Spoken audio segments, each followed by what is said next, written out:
Alright, so for my fifth response video, I'm gonna be doing Star Wars Episode 5.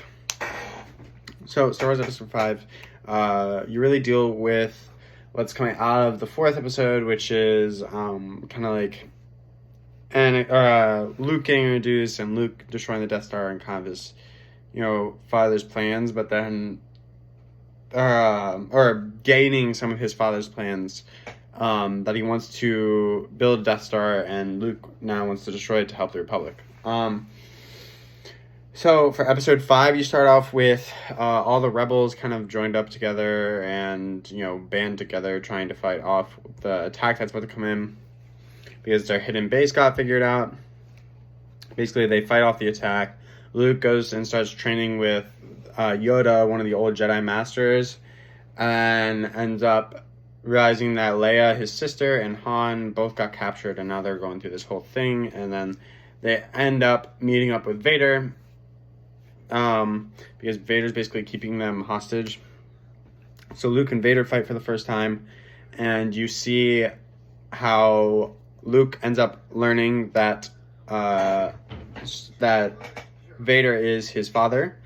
So that's kind of like the big plot twist of this movie. Also, you get a really cool fight scene in between the two. You get to see kind of some of Vader's flaws in his his fighting techniques, and how Luke kind of makes up for those flaws, and you get to see like these two battle it out for the first time, which is really, really cool to see. Major plot elements that kind of happened was obviously Luke figures out that his father is Vader. That's probably like the biggest plot point. Also realize how the rebels are so understaffed, and there's nobody really fighting for them anymore, and it's gonna be hard to be able to do all the things that they need to do.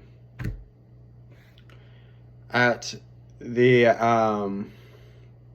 basically at the end of this movie, you see how Han and Leia's relationship kind of changed, how they're basically in this losing state where Han is in his Kyro freeze because he got frozen, because when we got captured he started disobeying the rules, so he got frozen.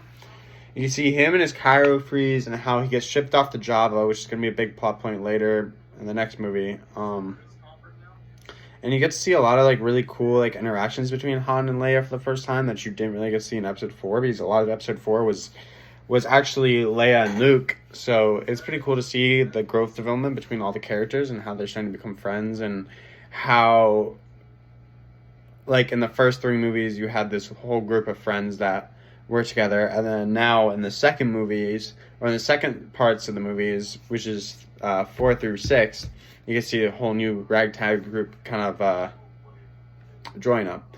Not to mention the cinematography in this one is really, really cool. I really like the fight with Vader versus Luke because it is shot so perfectly, and there's so many different shots and color effects and different visual effects that get used, so it's really, really cool to see. That's the main points of Episode 5. I really enjoy it. I think it's one of my favorite movies because of the Luke and Vader tension.